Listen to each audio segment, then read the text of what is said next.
Hello, my name is Sara Kinder Cook. Yu is my mother's maiden name, and she is from Vietnam. Kinder is my father's name, and he is from West Virginia. And Cook is my married name. And so that's why I have all of these names here that make up all of my different identities. I am a second generation Vietnamese, biracial, cis female, and I was born in Fairfax, Virginia, and grew up in the Northern Virginia region. As I mentioned, my mom immigrated to the United States from Vietnam. She left Saigon a few months before the fall of Saigon in 1975. My father was working there, not as part of the military operation. He was working for the Defense Attache's office, and he was there in Vietnam from 1973 till 1975, and he also left right before the fall of Saigon. They met. My mom likes to joke because she was working at American Express in Vietnam, and my father did his banking there. And so my mom likes to joke she knew how much money he had in his account before she agreed to date him. So they spent time dating in Saigon while my father lived there. And then when they left Vietnam, they left separately. And my mom first lived in Singapore for a certain amount of time. I believe when my dad left, he was sent to Hawaii for a period of time. And then somehow, I'm not exactly clear, they somehow met up in Washington, D.C. eventually. Later, I think late in 1975. And they were married in 1977, and I was born in 1979. So I am 45 years old. I have had a very long journey of trying to work out my ethnic identity formation and trying to balance out my Vietnamese-ness and my whiteness and how it all works together. My profession is I'm a clinical social worker. I'm a licensed clinical social worker, and I currently work as a mental health therapist in Alexandria, Virginia. And I also run a training center to support therapists in their learning and in their practices, serving the community. I also, important to my heart is I am also on the board of a nonprofit where we provide resources and go into high trauma communities to provide resources to the helpers of those communities, because oftentimes the helpers, the therapists, the counselors, the pastors, the religious leaders are also traumatized themselves. So trauma is also near and dear to my heart, and also part of my personal story as well. I carry the intergenerational trauma, and it is part of my Vietnamese-ness.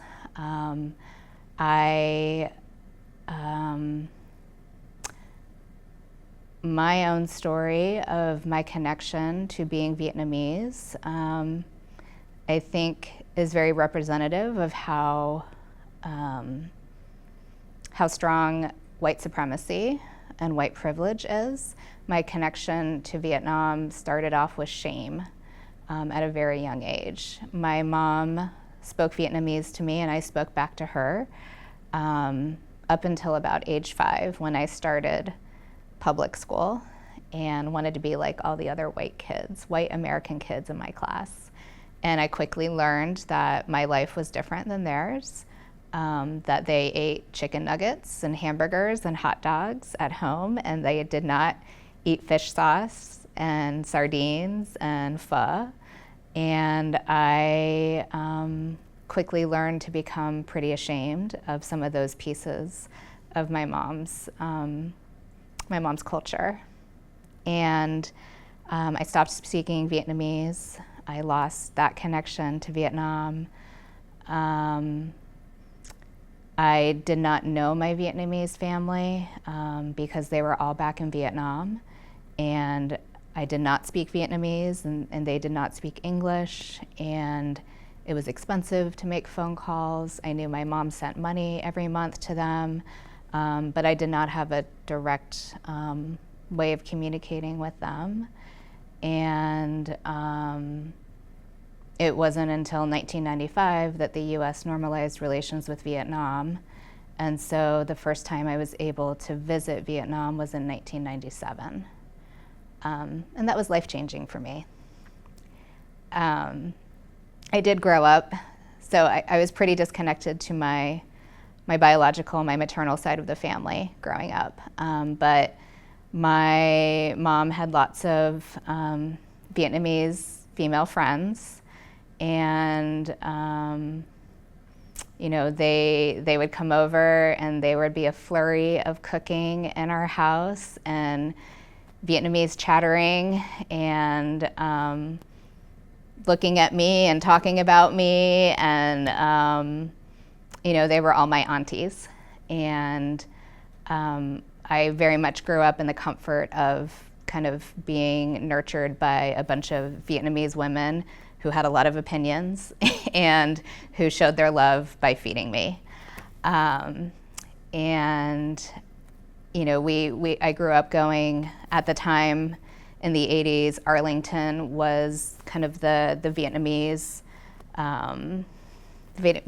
hub in this area, and Quynh B was the well-known Vietnamese restaurant, and there were all these other little Vietnamese restaurants there. And so my family, my mom, my dad, and I would frequently go to Arlington for dinner.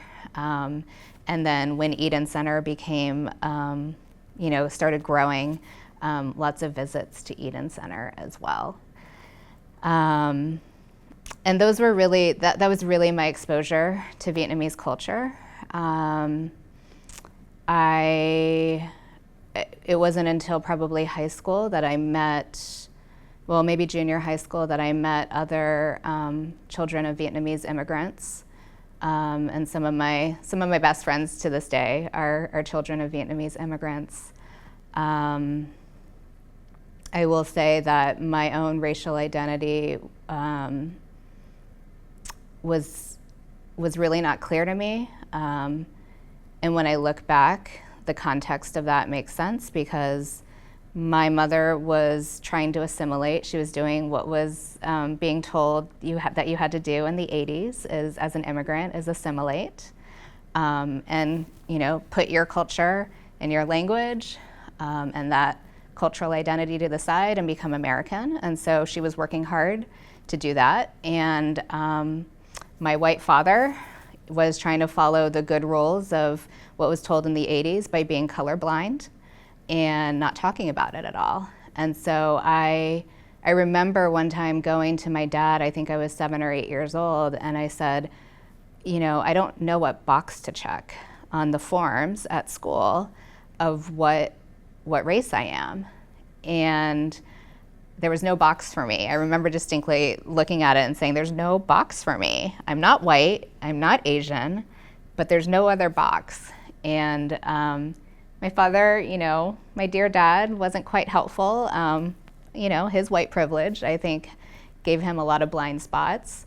And he told me to check the Asian box, because he said there might be some more benefits in the future if you identify as Asian.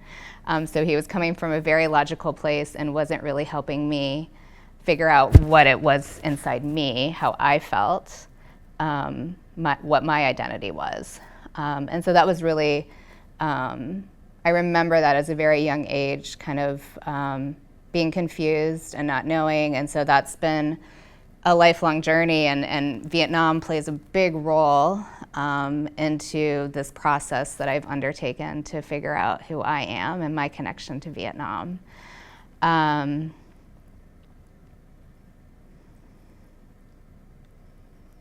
I was able to first visit Vietnam in 1997. It was the summer between my graduating high school and my freshman year of college, and I was going to the University of Virginia. And it was an amazing trip. I got to meet my family for the first time. I got to stay with them. They all live in kind of one alleyway in Ho Chi Minh City. And, we got to experience having, fresh baguettes in the morning and fresh fruit. And there's a lot of poverty at that time. I remember seeing a lot of victims of war who had lost limbs, who were homeless and living on the streets. I loved seeing the street life in Vietnam. I loved the chaos and the activity and the beauty of it, and actually the order of it, even though it looks chaotic. I loved all the motorbikes. And so I think that probably inspired me in college to study more about Asia, and I was ultimately an Asian studies minor. I was an English literature major, but an Asian studies minor. And I think that was another way that I was trying to connect and learn about, figure out my way of where the Asian blood flowed through me. After college, I should say again, with my own identity, while my family never talked about it, and while my mom really did not talk about her family history, what I knew growing up is that she's one of 8 children. Her father was killed when she was a baby. He was shot by a French soldier. It was not during war activity. It was a French soldier who was drunk and coming home from a night out partying, and he had accidentally fired his weapon, and it hit my grandfather. And because they had no way to have medical care, he died of that bullet wound. My mom was a baby at the time. Her mother, now being a single mom, had to work all the time to be able to feed all the kids. And so my mom would say she never really had a mother. Her sisters raised her. And so beyond that, I didn't know very much. I didn't really understand the impacts of colonization on my family or the impacts of the Vietnam War. The only other piece that I did know was that the Vietnam War was something that did divide my mom's family, because my mom had one brother, and they were a family. She grew up in the South, in Ho Chi Minh City, and her brother went and fought for the communists. And so they were a divided family. They were very, and what I understand is that her brother was very impacted by his father being killed by a Frenchman. And so went and joined the communists to support the nationalism and not have foreigners kind of oppressing their country. But the rest of the family was anti-communist, and so there was a divide in the family there. So beyond that, I didn't really know very much about the family history. My mom didn't have photos and relics to share with me. We didn't have smartphones at that time. And so I think kind of having that limited knowledge too made me more curious. My mom, I will say, my mom also really embodied what I see now as kind of the immigrant mentality, is kind of, don't dwell in the past and work really hard, just work hard. That work ethic always came through. And so, we didn't really talk about emotional things. And And so I think kind of not having a real strong connection also inspired me to go live in Vietnam after I graduated college. And I decided to go live in Vietnam a year before I started graduate school, and wanted to be near my family, wanted to get to know them better, wanted to try to learn the language again, which is really hard as an adult. Can't say that I was very successful there, and just wanted to experience Vietnam. And one of the blessings of doing that was that I met a community of second generation or 1.5 generation people my own age at the time, in our 20s, trying to figure out our connection to our Vietnamese ancestry. And some of these folks, both of their parents were from Vietnam. Some of them were also biracial like myself. But we all shared this kind of common interest of what does Vietnam mean to us. And it was really cool to be a part of that kind of community, experiencing Vietnam together. And those folks are some of my closest friends to this day, 20 plus years later. It helped me feel not so alone in what I was experiencing. And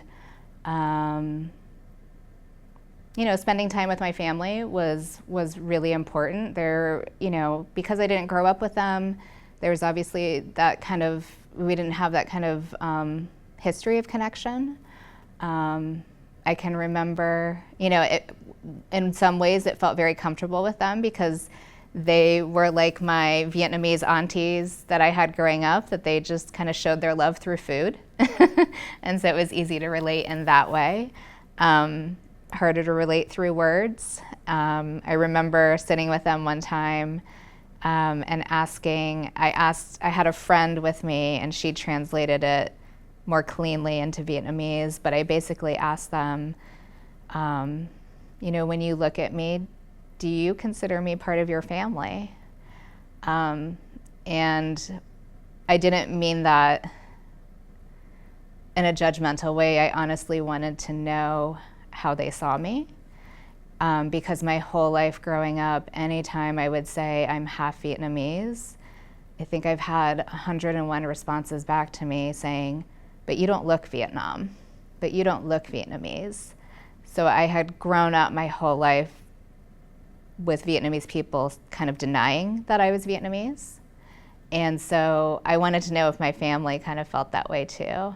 And they got so flustered when I asked that question, and they said, no, we love you.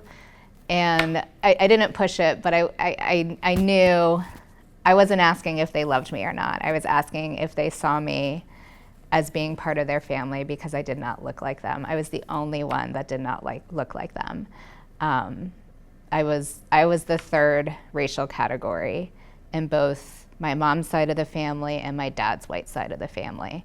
And I knew at times that was very lonely for me because I had no one else that looked like me or was in the same kind of position as me. So I have no doubt that they loved me, but I think it kind of reinforced that feeling that I'm an outsider. I'm an outsider to Vietnamese, I'm an outsider to the white community.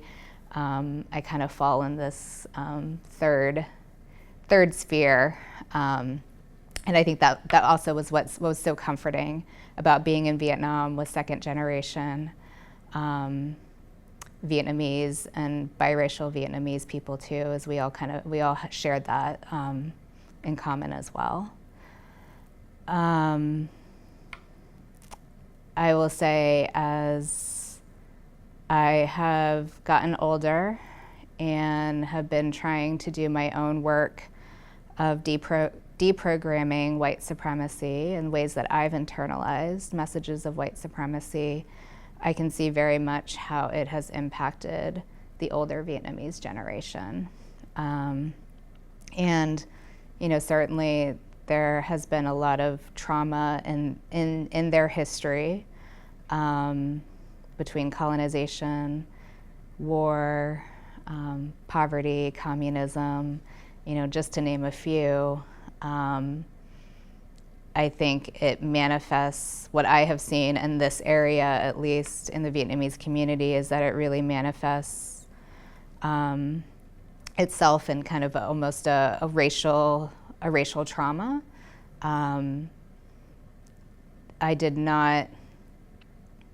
The Vietnamese that I grew up with never really kind of shared a cultural pride or were loud about a cultural pride the way that I think the younger generation is now. And I think part of that is the messages of assimilation that they had to adhere to.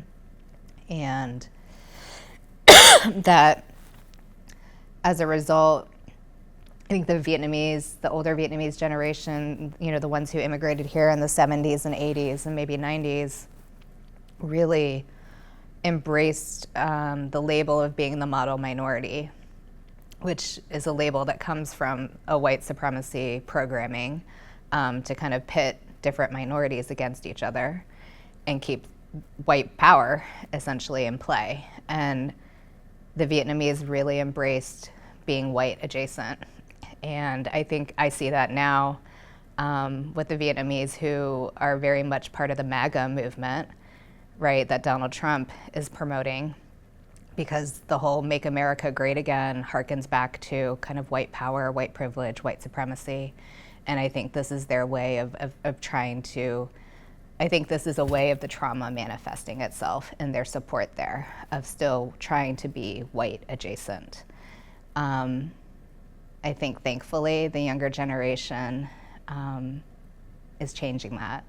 I see this really beautiful generation of Vietnamese artists and writers and musicians and fashion designers and professionals who really are very proud of their ethnic identity. And I think with the racial reckoning America has had post George Floyd, I think they're more empowered to be proud of their Vietnamese culture, their Vietnamese ancestry. And I see that getting manifested in things that they're producing, the art they're producing, the food they're producing, where they're really embracing aspects of their ancestry and taking it into creative spaces. And I also see professionally in the mental health world, my mom's generation, parents of other Vietnamese friends of mine, they are very skeptical of the mental health world. And my mom has made comments to me of like, it's just a place where people complain. And they, I think they've grown up and really kind of keep this mindset of, we don't need to talk about our problems. We don't really need to talk about our pain. Emotions are not really talked about. I know there's just this joke, that I've seen comedians make about how Asian mothers will rarely say, "I love you," right? And then white mothers will say it all the time. And it's funny because it's true, at least for my mom's generation. I don't remember lots of expressions of love, explicit expressions of love. Of course, love came through making food, sitting down with you, eating dinner with you. There were other ways love was expressed, but not through words. And so I think also similarly, there would be showing of emotion, but not talking of emotion. And I think the younger generation, though, of Vietnamese are embracing more of the mental health,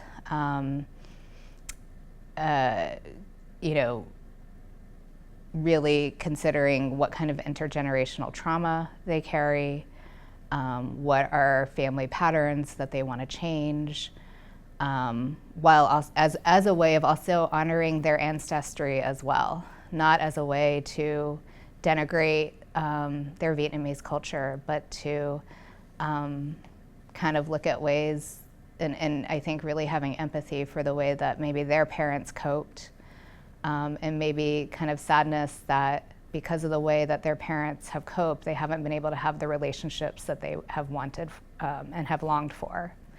And so those are kind of the trends that I see in the mental health world amongst the Vietnamese community, and the generational differences there. I will say that my story leans very much, has a lot more familiarity with Vietnamese women, because my dad, white guy, American, my mom definitely shared her bias against Vietnamese men.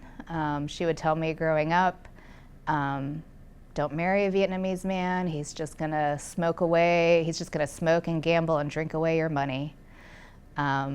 So she, I don't know if she I think there was something different about her that, obviously brought her to the United States, that made her want to immigrate, and intentionally not marry within her culture as well. So you might hear, I think, as I'm listening to myself talk, I'm not talking about Vietnamese men at all because I have no experience with them. And my mom didn't. Her story, her father died when she was young, and she had a very contentious relationship with her brother because of the different politics. And so it kind of makes sense that she did not think favorably of Vietnamese men. I will say I still feel uncomfortable at times. I think, this is something that is common with, light-skinned folks or other biracial folks or people who are transracially adopted. It's when I identify as Vietnamese, I have been so kind of conditioned to hear you don't look it. And because I'm not fluent in the language, there's a little bit of an imposter feeling inside me as well, because language is, I think, such an important connection to culture, embodies the culture. But I also know, and I've gotten more confident in this as I've gotten older, is that I do have Vietnamese blood flowing through me. I do have the intergenerational trauma in my bones, in me, and so I am Vietnamese. I am not Vietnamese like someone who was born and raised in Vietnam, but I have that, and I'm proud of it, and I think it's a really important part of my identity. So, in thinking about our local community around DC, the Vietnamese community now, I feel really encouraged. I think the community is stronger in a way that I didn't see growing up. I think it's more connected and united. I will say what I saw growing up was the Vietnamese who immigrated around the fall of Saigon or shortly after, treated the boat people who immigrated very poorly, in my opinion. And I think there was an intention to really want to differentiate themselves from boat people who might be a little less educated than they were, or from a different class structure in Vietnam than they were, and that they wanted to feel more superior in that way, that they were maybe more wanted in the United States than the people who used boats to cross over. And I remember as a teenager commenting to my mom that I didn't see a lot of compassion within the community towards one another. And I think that's changed now. I don't see those divides. I really see a support. I see Vietnamese supporting Vietnamese. I see more diversity in the Vietnamese community too. One of my friends Philippa Pham Hughes is an artist here in DC, and she's also Vietnamese biracial. And she's doing a wonderful series on We Should Talk, and talking about what it means to be an AAPI woman, and working with her cultural identity too. And she also does not look traditionally Vietnamese. And what I think is really cool is she is accepted as that, though. And I think that's a sign of changes in the community. I recently had an experience where I went to a pop-up brunch hosted here in DC, featuring a very young, very talented Vietnamese chef named David Ho, and got to sample some of his food that's inspired from his homeland of Hue, which is in the middle of Vietnam. And it was pretty amazing to see such a young person doing such kind of incredible work. And the response the community had to that, you know, the pop-ups were sold out. People loved it. So things like that I get to see around our community, where that are Vietnamese specific and Vietnamese celebrated. I'm seeing more and more of that lately. I also know that Eden Center and Falls Church, there have been some plans to tear it down or renovate it, and I think there's been some really great local activism to protect it and support it and kind of keep the cultural, to be able to preserve the cultural landmark for the Vietnamese. And it's the younger people who are doing that, because the older generation, they were the ones who started Eden Center, and it's great that they're trusting a younger generation to advocate for them, to stand up for them, to, you know, have the technology and the social media savvy that maybe they don't have to be able to protect what they built. And so those are some of the ways that I'm seeing the Vietnamese community in our area really thrive and prosper and be celebrated. And I'm hopeful that will continue.